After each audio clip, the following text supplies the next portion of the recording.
साफ तौर पर संदेश दिया जा रहा है। कल भी इसी समय इसी वक्त हम चर्चा कर रहे थे कि कैसे श्रीनगर से जो है रक्षा मंत्री राजनाथ सिंह दो टूक जवाब दे रहे हैं पाकिस्तान को, ना केवल पाकिस्तान को बल्कि पूरी दुनिया को संदेश है कि भले सीज फायर का क्रेडिट कोई भी आकर ले जाए, लेकिन भारत इस समय और इस पल भी पूरी तरीके से तैयार है। डिसिप्लिन्ड कंट्री है भारत, इसीलिए पहले दिन 22 तारीख से लेकर अब तक जो किया, ऐलानिया किया। और जब डिप्लोमेसी के फैसले लिए गए कि जब वाटर ट्रीटी सस्पेंड की अभियंस में थी, या उससे लेकर जो भी वीज़ा से लेकर या जो कमिश्नर जो जिसे बोलते हैं कि राजनयिकों को भेजा, ये जब सब कुछ किया तो हमने बड़े देशों को बताया डिसिप्लिन कंट्री है और इसीलिए एक ऑर्गेनाइज तरीके से काम कर रही है, चाहे इंटरनेशनल फोरम में चाहे नेशनल फोरम में। अब आपने राजनाथ सिंह का जिक्र किया, उसे समझते हैं। देखिए, राजनाथ सिंह को सबसे पहले जब चर्चा हुई तो ये कहा गया जाहिर तौर पे प्रधानमंत्री नरेंद्र मोदी का जो एक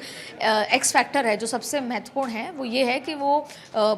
जो सेना है जो रक्षा करती है पूरे देश की 140 करोड़ लोगों की, उनके लीडर और उनका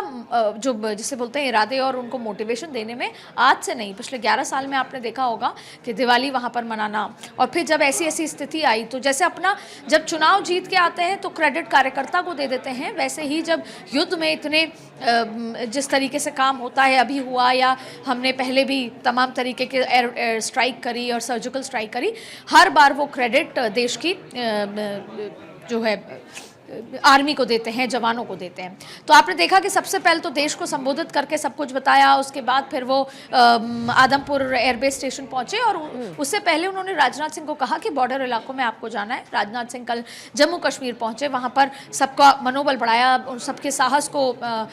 जो है सल्यूट करा, और जो घायल थे उनके साहस को सल्यूट करा, और जो नहीं रहे हमारे बीच उनको नमन किया, और वहाँ के जो लोगों को भी कहा कि आपका जम्मू कश्मीर में खासतौर पर कि कश्मीर